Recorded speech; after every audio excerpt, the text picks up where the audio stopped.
우리 요한계시록 13장 펴겠습니다. 끝이 없는 요한계시록 13장. 지금 우리가 거의 한 달쯤 여기 이 정거장에서 머무르고 있는 것 같은데 너무 중요하고 또 너무 재미있고 그래요, 저에게는. 자, 13장 찾으셔서 오늘 1절부터 15절까지 우리 한번 같이 천천히 읽겠습니다. 계시록 13장 1절부터 15절 시작. 내가 보니 바다에서 한 짐승이 나오는데 뿔이 10이요 머리가 7이라. 그 뿔에는 10멸관이 있고 그 머리들에는 참남된 이름들이 있더라. 내가 본 짐승은 표범과 비슷하고 그 발은 곰의 발 같고 그 입은 사자의 입 같은데 용이 자기의 능력과 보좌와 큰 권세를 그에게 주었더라. 그의 머리 하나가 상하여 죽게 된 것 같더니 그 죽게 되었던 상처가 나음에 온 땅이 이상히 여겨 짐승을 따르고 용이 짐승에게 권세를 주므로 용에게 경배하여 짐승에게 경배하여 가로되 누가 이 짐승과 같으뇨 누가 능히 이로 더불어 싸우리요 하더라. 또 짐승이 큰 말과 참남된 말하는 입을 받고 또 42달 일할 큰 권세를 받았느니라. 짐승이 입을 벌려 하나님을 향하여 회방하되 그의 이름과 그의 장막 및 곧 하늘에 거하는 자들을 회방하더라. 또 권세를 받아 성도들과 싸워 이기게 되고 각 족속과 백성과 방언과 나라를 다스리는 권세를 받으니 죽임을 당한 어린 양의 생명책에 창세 이후로 농명되지 못하고 이 땅에 사는 자들은 다 짐승에게 경배하리라. 누구든지 귀가 있거든 들을지어다.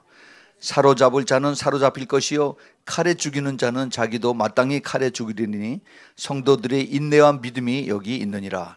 내가 보매 또 다른 짐승이 땅에서 올라오니 새끼 양같이 두 뿔이 있고 용처럼 말하더라. 저가 먼저 나온 짐승의 모든 권세를 그 앞에서 행하고 땅과 땅에 거하는 자들로 처음 짐승에게 경배하게 하니 곧 죽게 되었던 상처가 나은 자니라. 큰 이적을 행하되 심지어 사람을 앞에서 불이 하늘로부터 땅에 내려오게 하고 짐승 앞에서 받은 바 이적을 행함으로 땅에 거하는 자들을 미혹하며 땅에 거하는 자들에게 이르기를 칼에 상하였다가 살아난 짐승을 위하여 우상을 만들라 하더라. 저가 권세를 받아 그 짐승의 우상에게 생기를 주어 그 짐승의 우상으로 말하게 하고 또 짐승의 우상에게 경배하지 아니하는 자는 몇이든지 다 죽이게 하더라. 아멘. 아멘. 우리 같이 잠깐 기도하겠습니다. 주님, 주님의 말씀을 이 마지막 때 주심을 감사합니다. 주님, 이 말씀이 저희들에게 직접 말씀해 주시고 저희들이 깨닫는 그러한 은혜를 허락하여 주옵소서. 성령님께서만이 하실 수가 있습니다. 가르쳐 주시고 깨닫게 해주시고 그리고 이것을 저희들이 받아들이고 그리고 이 말씀대로 살 수 있도록 축복하여 주시옵소서. 주님 감사합니다. 이 말씀을 통해서 저희들의 영이 깨어나고 혼이 깨어나고 저희들의 삶이 변화되는 그런 축복이 오늘 이후로 나타나게 주님 허락하여 주시옵소서.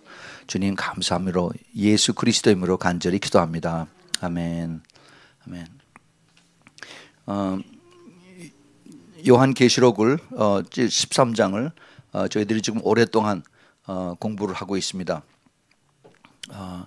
오늘은 15절까지 우리가 읽었는데 15절까지 오늘 쭉 다 한번 공부를 할게요.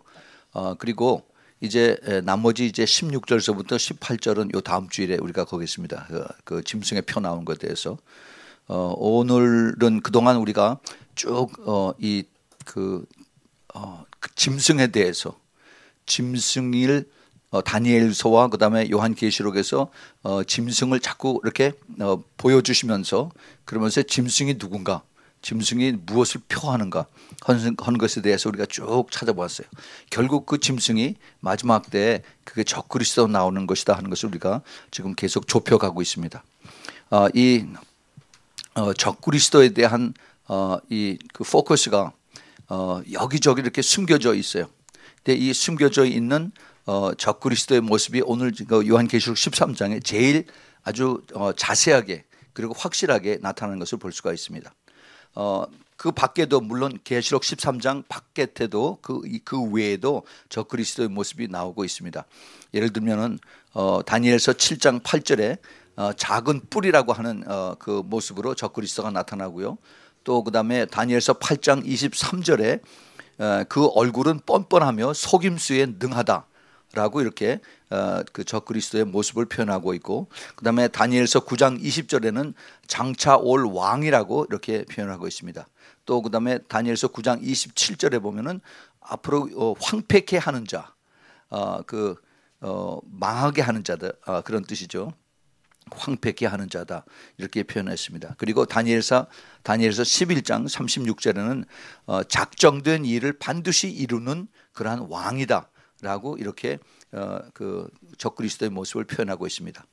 신약에 와서는 데살로니가 후서 2장 3절에 제일 많이 나오는데, 2장에 많이 나오는데 그 3절에 대적하는 자라고 표현하고, 같은 3절에 스스로 높이고 스스로 하나님이라 부르는 그러한 자로 또 표현했습니다. 그 다음에 데살로니가 후서 2장 8절에는 악한 자라고 이렇게 표현하고요. 그 다음에 요한일서 2장 22절은 적그리스도라고 이렇게 아주 분명하게 표현을 하고 있습니다. 그리고 계시록 11장 7절에는 짐승이라고 이렇게 이제 나오기 시작을 했어요.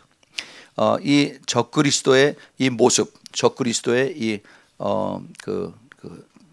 상징, 이것을 참 수수께끼처럼 누구가 적그리스도인가, 이 적그리스도의 모습이 어떻게 생겼는가 하는 것을 그동안 우리가 여기저기에서 다 찾아보면서 우리가 공부를 했습니다. 이 적그리스도의 그 모습 속에서 제일 먼저 적그리스도를 하나님께서 다니엘 선지자를 통해서 가르쳐 주셨어요. 근데 그 가르쳐 주신 그 내용이 거기 다니엘서 2장에 그 신상에 대해서 얘기 나오죠. 다니엘이 느부갓네살 왕이 꿈꾼 거를 자기가 똑같이 꿈을 꾸면서 그 다음에 꿈꾼 것뿐만이 아니라 하나님께서 그 해석하는 것을, 해몽하는 것을 지혜를 주어서 그것을 쭉 해몽하면서 거기에 숨겨져 있는 이제 마지막 때의 그 왕의 모습들, 또 왕국의 모습들을 우리가 보고 있습니다. 그래서 거기 신상에 그 숨겨진 이 마지막 때의 신상의 그 비밀을 알면은 우리가 많은 그 도움을 받을 수가 있습니다. 특별히 그 적그리스도에 대한 그 표현에 대해서. 그래서 우리 다시 한번 다니엘서 2장의 모습으로 가보면은 제일 먼저 우리가 본 것, 우리가 그 기억하는 것처럼 제일 큰 머리가 금으로 되어 있죠. 그것이 바빌론입니다. 그리고 가슴과 팔은 은으로 되어 있는데 이것이 메대와 파사 왕국을 표현하고, 그 다음에 배와 넓적다리는 구리로 되어 있고 이것이 헬라 제국이고, 그 다음에 종아리는 철로 되어 있다. 그래서 로마 제국을 이제 표현한다라고 이제 그 다니엘서에서 이것을 이제 해석을 하고 있습니다. 그런데 이제 그 미스터리, 그 확실치 않은 것은 그 다음에 이제 그 발과 발가락입니다. 이것이 쇠와 진흙이 한데 이렇게 섞여진 이것이 발가락, 발과 발가락의 모습으로 나와 있는데, 그런데 이 계시록 17장에 보면은 여기 7번째 왕국이고 그다음에 8번째 왕국이다 하는 그러한 단어가 나와요. 그 분명히 우리가 이 다니엘서 2장에 보면은 거기 그 왕국이 이 5개의 왕국밖에 없는데, 그런데 7개 왕국이 있고 8번째 왕국이 있다라고 이렇게 나와 있습니다. 이게 어떻게 되는 건가? 근데 이것을 사실 우리가 자세히 보면은 이 그 다니엘이 본 그 신상에서 제일 처음에 머리가 나오는데 머리에 그 머리가 금으로 되어 있는 그것이 바벨론 왕국을 표현했었죠. 근데 이 하나님께서 다니엘에게 보여주시고 해석을 해주신 것은 이미 다니엘이 있었을 때 그 느부갓네살 왕 그 시대에서부터 시작이 되기 때문에 그 이전에 있었던 에집트 왕국과 아시리아 왕국은 하나님이 거기서 포함시키지 않았습니다. 그래서 그거를 포함을 시키면은 그러면은 이 마지막 철과 진흙이 섞여 있는 것이 이것이 일곱 번째 왕국이 돼요. 다시 말해서 얘기를 하면은 제일 처음에 바빌론 왕국이 있고 두 번째가 아수리아 왕국이 있고 그다음에 세 번째가 바빌론이고 네 번째가 메데 파사고 그다음에 다섯 번째가 이제 그 헬라 왕국이고 그다음에 여섯 번째가 로마고 그다음에 일곱 번째가 이 마지막 철과 그다음에 그 진흙이 같이 섞여 있는 왕국이에요. 그래서 일곱 개의 그 왕국이 나옵니다. 그런데 이제 계시록 17장 9절에서부터 13절에 보면 여덟 번째 왕국이라 하는 단어가 나옵니다. 자, 거기 한번 찾아보죠. 계시록 17장 9절부터 13절을 우리가 보면은 거기 이런 말씀이 있습니다. 이게 전부 다 수수께끼 같은 그 미스터리 같은 이런 얘기예요. 지혜 있는 뜻이 여기 있으니 그 일곱 머리는 여자가 앉은 일곱 산이요 또 일곱 왕이라 다섯은 망하였고 하나는 있고 다른 이는 아직 이르지 아니하였으나 이르면 반드시 잠깐 동안 계속하리라. 전에 있었다가 시방 없어진 짐승은 여덟째 왕이니 일곱 중에 속한 자라. 저가 멸망으로 들어가리라. 내가 보던 열 뿔은 열 왕이니 아직 나라를 얻지 못하였으나 다만 짐승으로 더불어 임금처럼 권세를 일시 동안 받으리라. 저희가 한 뜻을 가지고 자기의 능력과 권세를 짐승에게 주더라. 참 그 표현이 전부 다 수수께끼 같은 그런 표현을 다 썼습니다. 그 일곱 머리, 일곱 왕, 그다음에 또 일곱 산, 그다음에 여덟째 왕, 또 일곱째에 속한 자. 그래서 이 전부 다 이것이 아리까리한 그러한 그 수수께끼 같은 그러한 것으로 되어 있는데, 근데 사실 우리가 이것을 하나하나 잘 따져 보면은 전부 다 이렇게 맞게끔 되어 있어요. 뭐 다 맞아요. 그래서 이것을 우리가 하나씩 풀어보면 아주 재미있는 이 그 요한계시록과 그다음에 다니엘서가 같이 엮어지는, 그래서 이제 적그리스도의 아이덴티티가 나타나는 것을 우리가 여기서 볼 수가 있습니다. 그 대신 우리가 이것을 찾을 때 우리가 보통 여태까지 성경 공부를 해서 알고 있었던 그 고정관념을 이거를 잠깐 제쳐놓으세요. 그러고 오픈 마인드로 해서 하면은 우리가 훨씬 더 폭넓게 요한계시록에 대한 것을 우리가 많이 배울 수가 있습니다. 자, 그래서 그 일곱 머리 중에 하나, 하나라고 그랬는데 보통 우리가 한 사람이라고 생각을 해서 한 사람이 이제 머리에 총을 맞았거나 칼을 맞았다가 죽었다가 살아난 사람, 우리가 그렇게 배웠죠.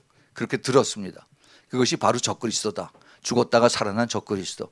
그런데 여기서 그 머리라고 한 것이 머리가 뭐라고 그랬어요? 일곱 왕이라고 그랬어요. 머리가 왕이라고 그랬습니다. 왕이라는 건 왕국의 킹덤.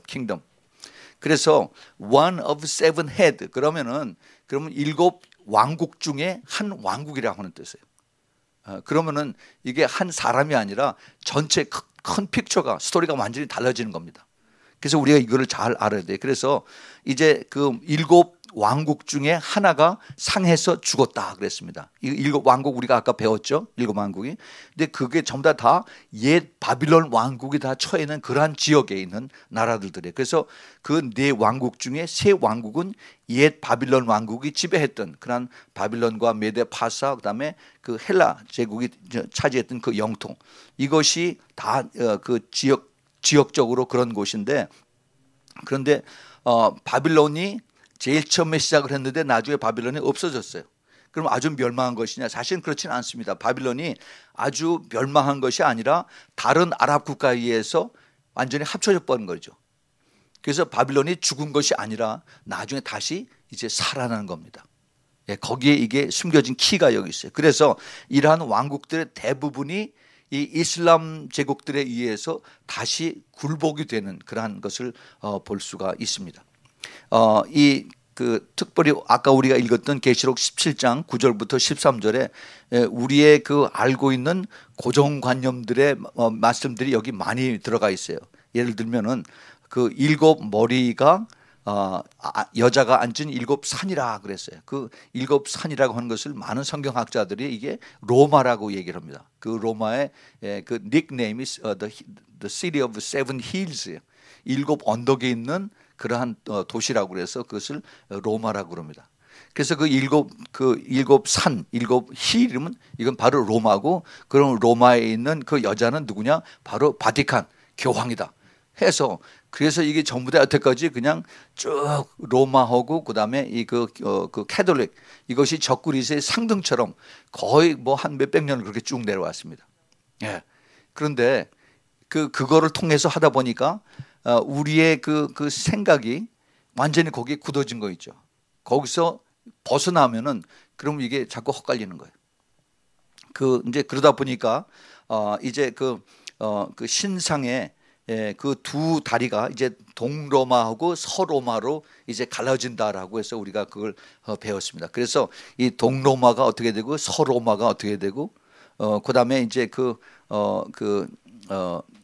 열 발가락은 이제 그 이태리고 그다음에 그 후속 국가가 이제 결국 그 바티칸이고 그래서 이제 그거를 추리하다 보니까 이태리에서부터 생겨진 그 나라 즉 그 유럽에 있는 열 국가들을 우리가 사람들이 이제 찾아보게 됐죠. 그 열 국가가 그게 바로 EU 유로피안 네이션의 유로피안 유니온에 해당되어 있는 그런 국가다 해서 굉장히 사람들이 80년도에 엑사이트해졌었습니다. 그런데 그 10개국이 이제는 28개국이 되었습니다. 그러니까 이게 해석이 안 되는 거예요. 그러니까 지금은 조용해졌습니다. 그것을 얘기하던 사람들이. 그런데 우리가 거기서 훨씬 더 이걸 더 눈을 높여서 보면은 그러면은 우리가 다시 새로운 것을 우리가 깨달을 수가 있습니다. 자, 거기에 그 키가 어디에 있느냐 하면 바로 다니엘서 2장에 있습니다. 우리 한번 거기 가서 찾아봅시다. 다니엘서 2장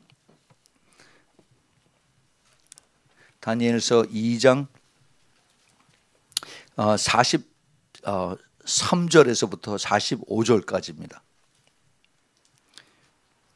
다니엘서 2장 43절에서 45절.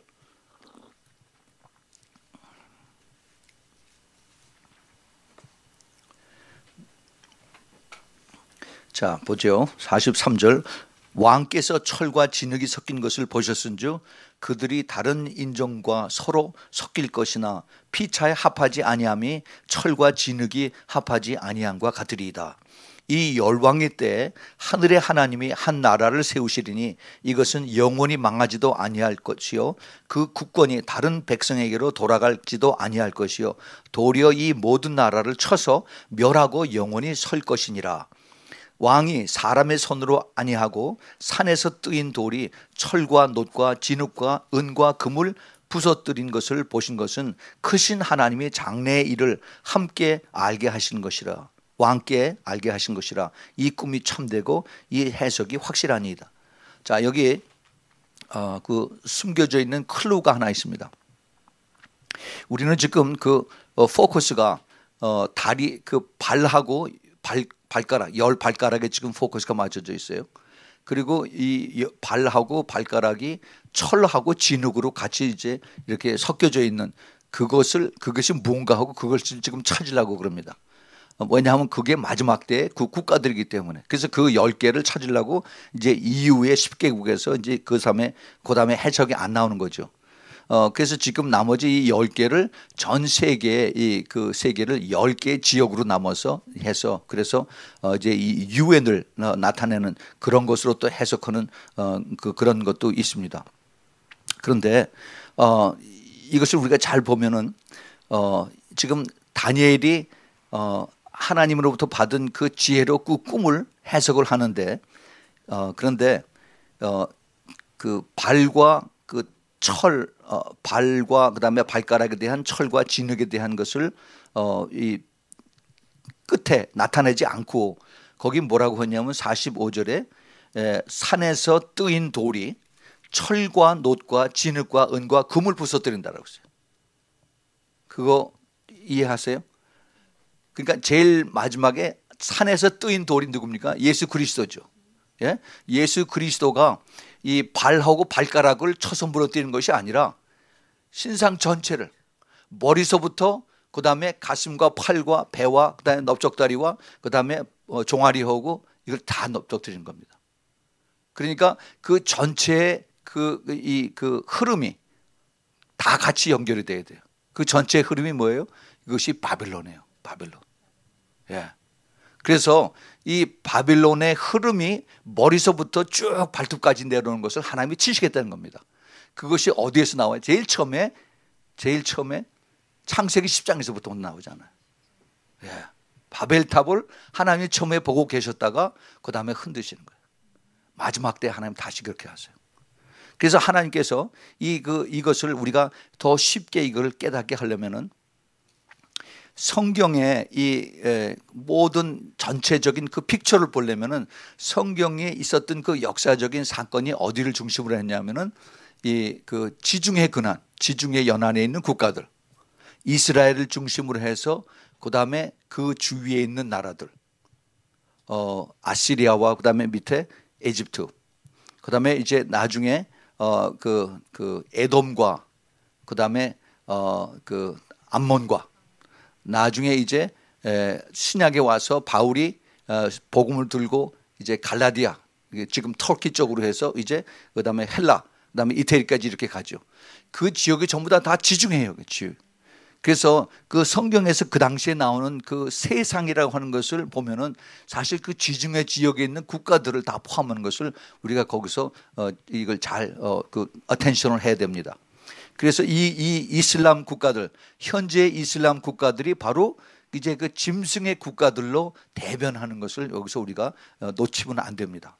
그래서 이슬람 국가와 그다음에 그 민족들이 기다리는 그들의 메시아, 즉 그 12번째 이맘이라고 하는 마흐디, 이가 바로 코란에서 말하는 바로 그 하는 일과 코란에서 얘기하는 마흐디가 나와서 할 일들과 그 다음에 그 적그리스도의 하는 그러한 일들이 39가지가 똑같다라고 제가 지난 주일에 그걸 쭉 우리가 다 찾아봤죠.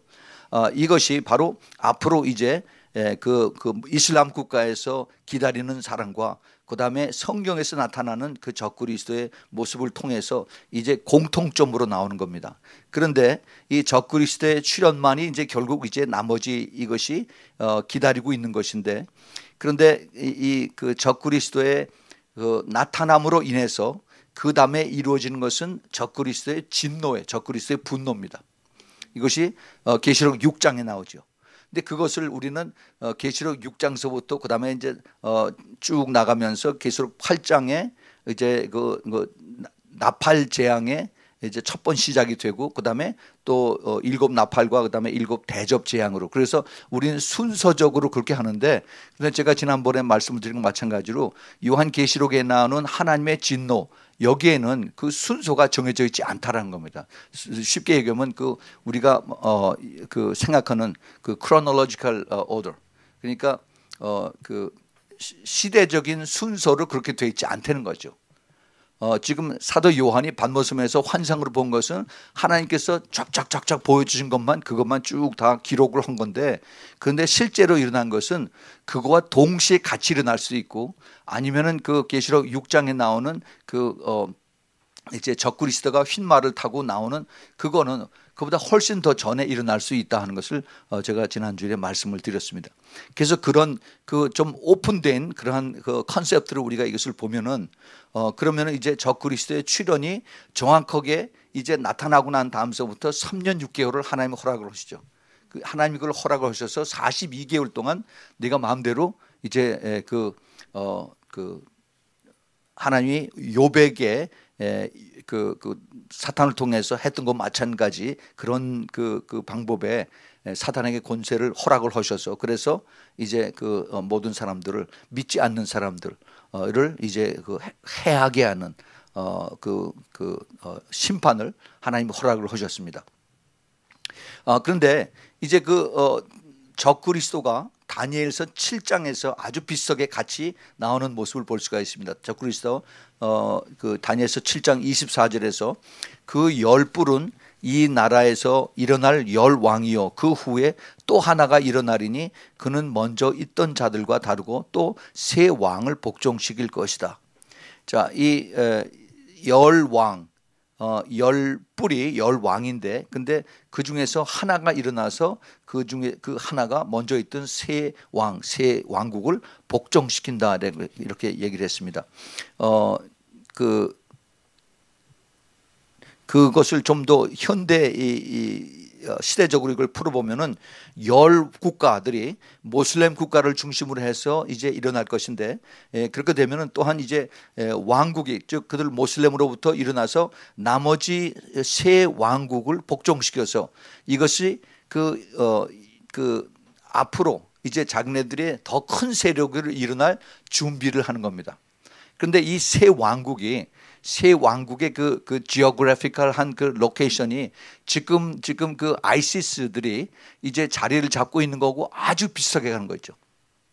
이 세 왕국, 그 왕들, 세 국가의 그 위치가 지금 이라크 북쪽하고 그다음에 시리아 남쪽하고 그다음에 아이시스가 터키까지 갔어요. 터키에 왜 들어갔느냐? 그쪽에 이 아이시스에 대한 공격이 덜하기 때문에 이 아이시스들이 이제 그 시리아 국경을 넘어서 터키까지 들어갔습니다. 이제 세 나라를 지금 이 아이시스가 점령을 하고 있어요. 그래서 그 점령을 해서 그들이 이제 자기네들의 그 왕국을 그 준비하는 그러한 역할을 하고 있습니다. 근데 앞으로 거기서 끝나는 것이 아니죠. 다니엘서 11장 43절에 보면은 그가 권세로 애굽의 금은과 모든 보물을 잡을 것이요 리비아 사람 구스 사람의 그의 시종이 되리라. 그래서 여기 애굽과 리비아와 구스, 즉 애굽과 리비아, 이티오피아, 이 아프리카 북쪽의 모슬림 국가까지 여기에 포함이 되는 것을 여기 암시를 하고 있습니다. 그러니까 이게 모슬렘들 중에서 특히 그 라디칼한 그 아이시스들이 이제 굉장히 발빠르게 이제 움직이고 있습니다. 사실 그 아이시스가 이미 벌써 튜니시아, 트리폴리 거기까지 벌써 점령을 하고 있어요. 그래서 자기네들 그 테러 근거지를 만들고 있습니다. 제가 처음에 첫 번째 그 말씀을 드릴 때 거기에 있는 공항을 이 아이시스 테러리스트들이 점령을 해서 비행기들을 그 자기네들이 점령을 했다 하는 얘기를 뉴스에서 듣고 말씀을 드렸습니다. 그런데 이제 그들의 궁극적인 목적이 뭐냐? 다니엘서 11장 45절에 보면은 그 적그리스도가 그들의 그 왕국이 장막 궁전을 바다와 영화롭고 거룩한 산 사이에 베풀 것이나 그의 끝이 이르리니 도와줄 자가 없으리라. 여기 그 거룩한 산이라고 하는 그러한 단어가 나옵니다. 이 거룩한 산은 시온산이죠. 이스라엘을 얘기합니다. 그들이 궁극적으로 그 타겟을 삼는 것은 이스라엘이에요. 이스라엘. 그래서 벌써 지금 그 아이시스하고 그다음에 그 이란에 있는 테러 대표자들이 뭐라고 얘기했냐면 우리들의 그 공격의 파이널 그 타겟은 예루살렘이다. 그것이 우리의 이제 그 헤드쿼터가 될 것이다라고 공공연하게 지금 얘기를 하고 있습니다. 그래서 이제 적그리스도가 이스라엘을 이제 침공하게 되는 그 사인이 여기서 벌써 나오고 있습니다. 그런데 이미 벌써 사실은 성경에 이게 나와 있어요.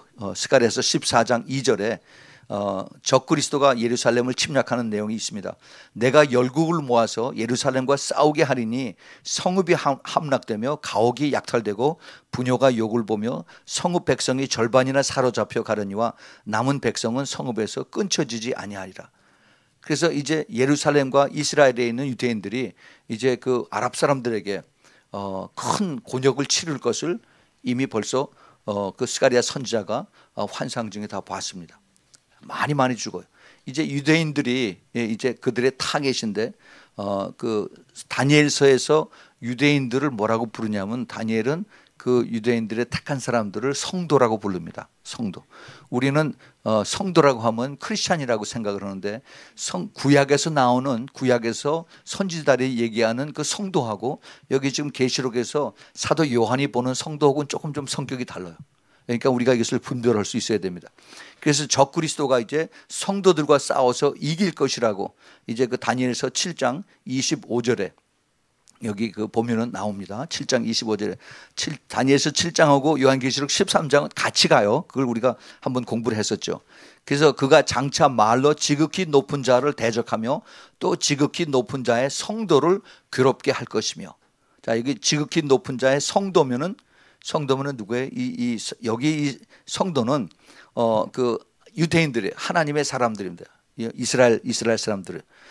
이 이스라엘 사람들을 괴롭게 할 것이며 그가 또 때와 법을 변개코자 할 것이며 이제 유대를 점령을 하고 그다음에 이스라엘을 점령을 해서 그다음에 이스라엘 사람들에게 그 샤리아로를 이슬람ik 그 법을 이제 적용을 시켜서 그래서 여자들 머리에다 두건 쓰게 하고 이 하지브라든가요 하지브 이것을 시켜서 그래서 자기네들 법대로 따라가게 합니다. 그래서 성도는 그의 손에 붙임 바 되어 한때 두때 반때를 지내리라. 여기 그 성도가 다시 그 다니엘서 7장에서 나오는 성도는 바로 이스라엘 택한 백성들, 하나님의 그 유대인의 택한 백성들을 말하고 있습니다. 그래서 이 성도는 바로 유대인의 택한 자, 남은 자, 렘넌트를 여기서 말하고 있습니다. 근데 이 성도라고 하는 단어가 다니엘서하고 계시록에 오고 많이 나와요.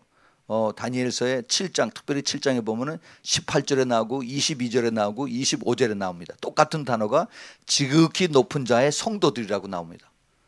지극히 높은 자의 성도들.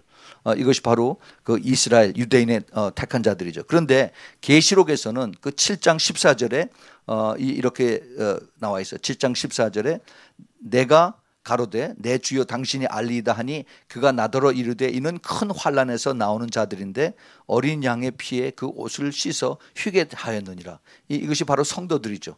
신약 시대에 이제 순교당한 피로 옷을 씻은 그런 순교당한 자. 오늘 그 본문에도 13장 7절에 그 말이 나오죠.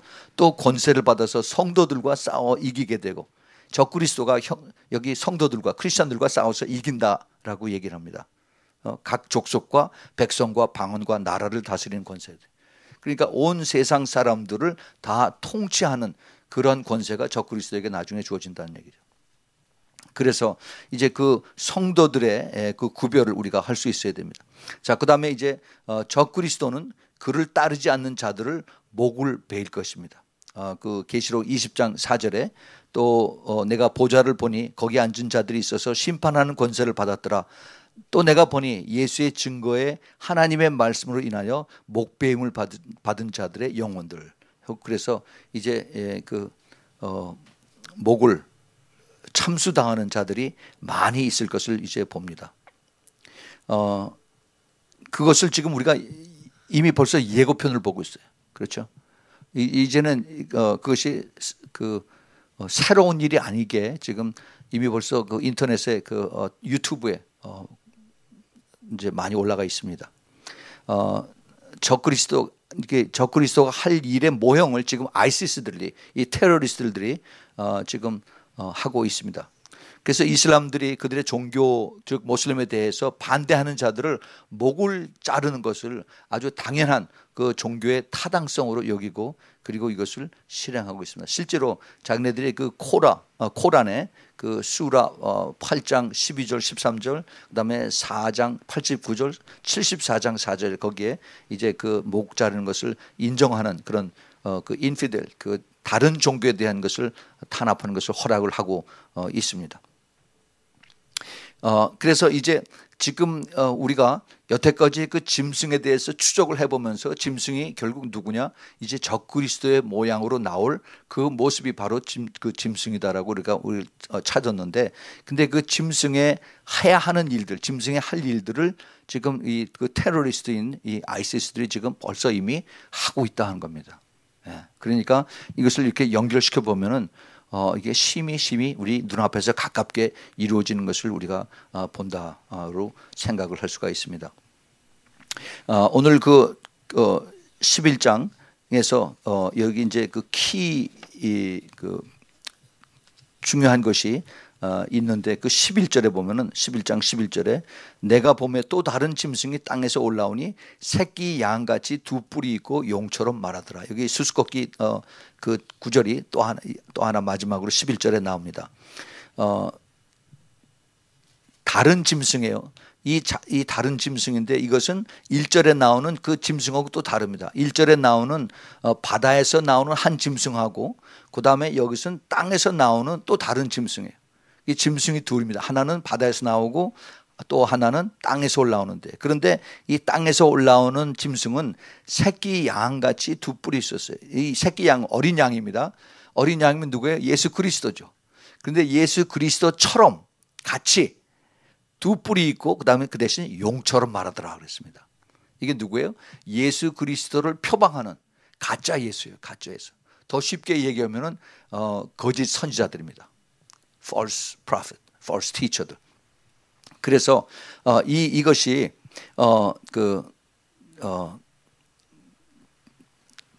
바다는 온 세상에서 나오는 적그리스도이고 그다음에 이 땅에서 올라오는 그 가짜 예수 거짓 선자는 광명의 천사고 미혹의 주인공입니다. 그래서 예수님께서 마태복음 24장 23절 24절에서 그때 사람이 너희에게 말하되 보라 그리스도가 여기 있다 혹 저기 있다 하여도 믿지 말라.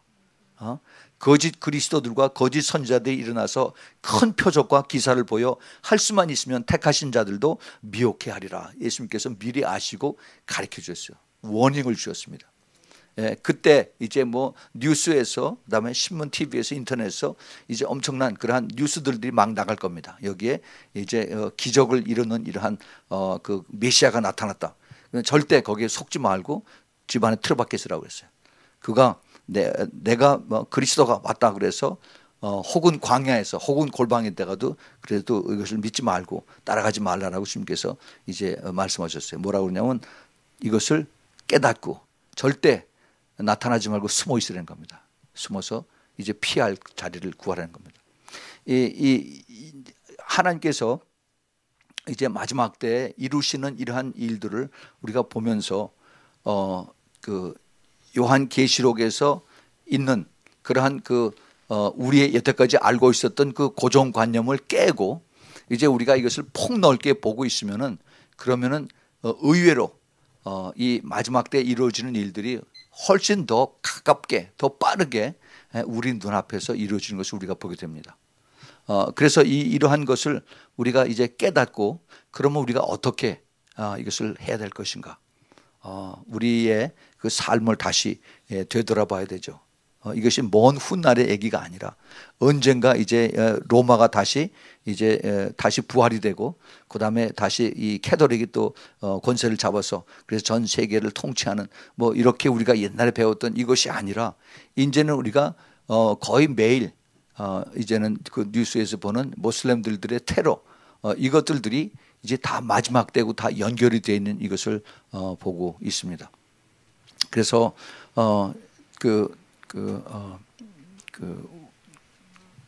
요즘에 일어나는 그러한 그 뉴스들을 우리가 더 하나님 말씀에 비추어서 이것이 지금 어디에 연결이 되고 있는가 하는 거를 우리가 찾아봐야 되고 또 그걸 알게 되면은 그다음에 그러면은 이게 심히 우리가 생각보다 더 가깝구나 하는 것을 우리 자신에게 또 다시 입력을 시켜야 되죠. 저는 이것을 보면서 그 요한계시록을 제가 옛날에 봤던 그 노트를 찾아봤더니 2007년에 저희들이 이걸 공부를 했더라고요.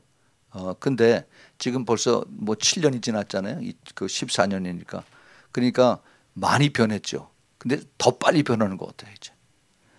그래서 이제는 정말 바꿨구나. 정말 이제는 더 많이 변할 수가 있구나. 우리가 이런 것을 깨달으면서 적그리스도가 옛날에는 그게 막연하게 그 영국의 찰스 황태자가 적그리스도다. 또 무슨 키신저가 적그리스도다. 히틀러가 그다음에 스탈린이 적그리스도다. 이렇게 막연하게 공상처럼 얘기했었는데 이제는 그게 아니라 한 개인도 그렇지만은 이제 그 국가적인 그러한 그 왕국으로 표현해서 우리가 보면은 이것은 훨씬 더 이제 생각보다 가깝게 우리에게 다가와 있다 하는 것을 우리가 깨닫게 됩니다. 그런 문제는 우리는 어떻게 이것을 받아들여야 되는가? 내 자신의 신앙은 여기에 비춰서 우리가 어떻게 살아가야 되는가 하는 것을 우리가 봐야 되는 거죠.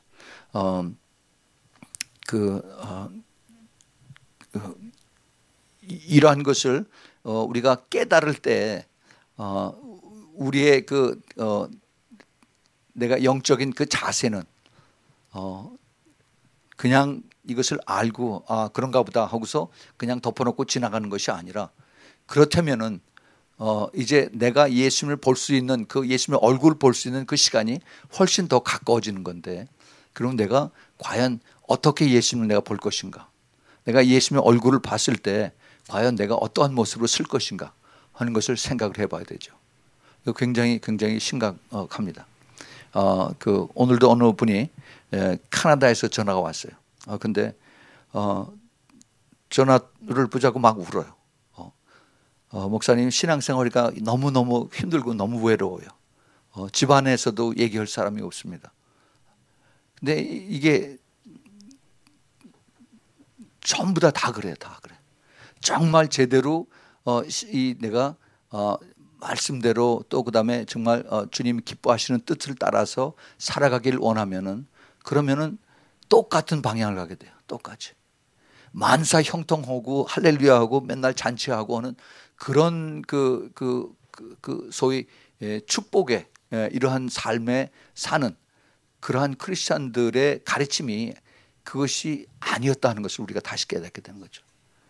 정말 주님을 따라가려면은 내가 내 자신을 부인하고 십자가를 지고 그리고 항상 매일매일 주님을 따라가는 그 삶이 연결이 되지 않으면은, 그러면 나도 모르게 자꾸 세상을 바라보고 세상에서 내가 빠지지 않나, 그리고 세상의 스탠다드를 내가 자꾸 찾으면서 따라가는 그것이 되는 거예요.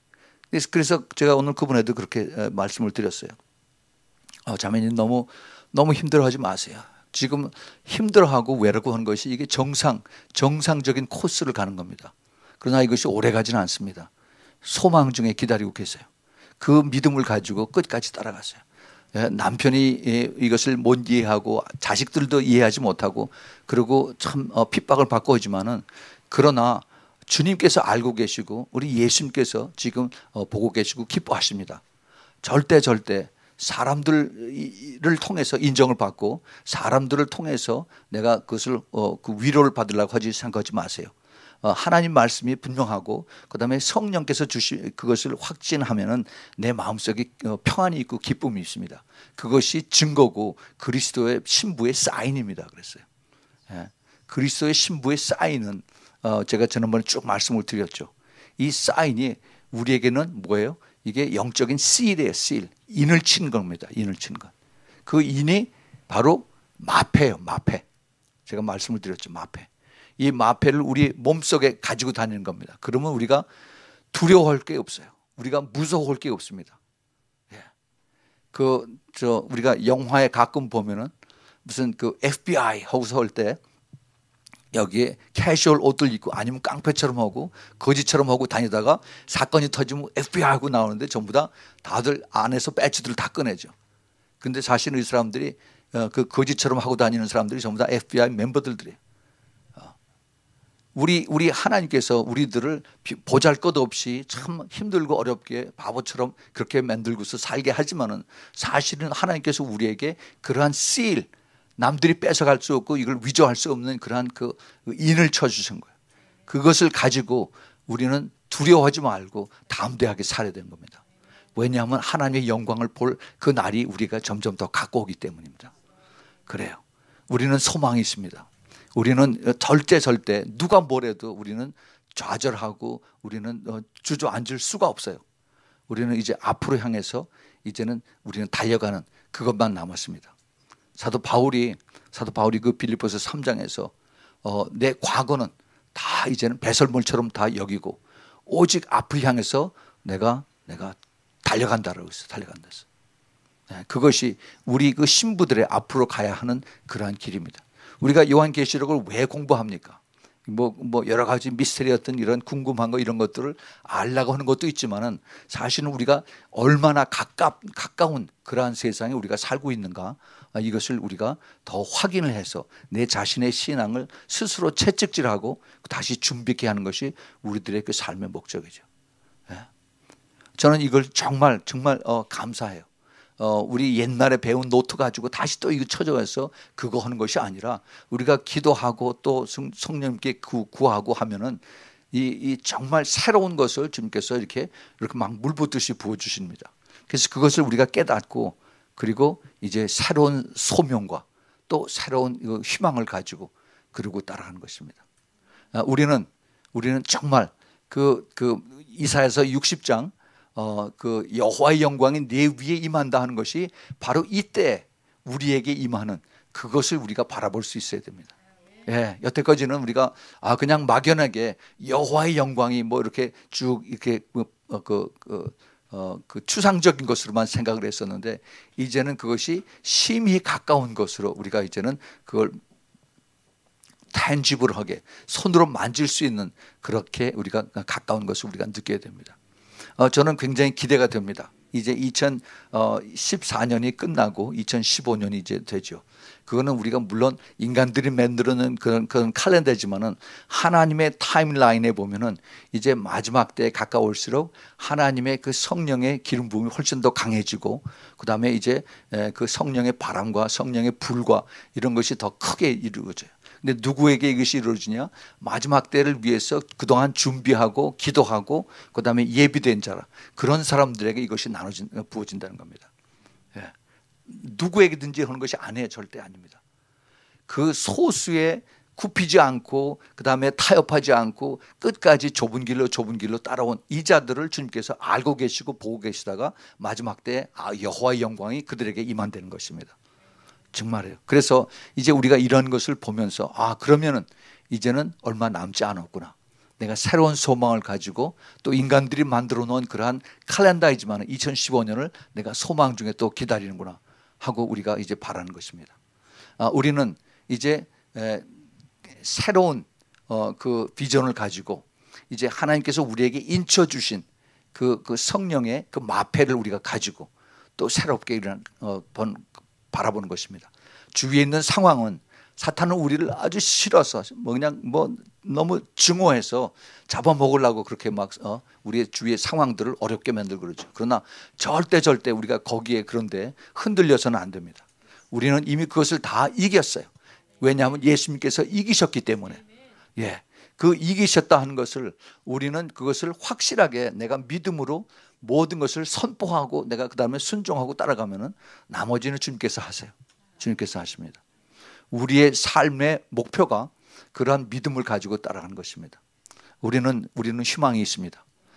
그 옛날에 그 마틴 루터 킹이 이제 I have a dream 해서 그들이 그 흑인들이 노예에서부터 해방되는 이러한 드림이 아니라 우리 마지막 때 이 크리스천들 마지막 때 그 신부들은 정말 이거는 엄청난 그 헤블리 드림이 있어요. 천국의 드림. 이것을 우리는 꿈꿔야 되는 것입니다. 우리가 여기서 좀 더 자유하게 돼서 백인들에게 눌려서 잘 사는 no 그거 아니에요. 우리는 하나님의 왕국이 하늘에서 이루어질 때 이것이 이 땅에 이루어지는 그것을 우리를 통해서 이루어지거나 하나님의 뜻을 우리는 바라봐야 되는 것입니다. 여러분 우리는 이 조그맣게 여기 모여서 하는 거 절대 저는 그걸 보지 않습니다. 저는 하늘을 바라봐요.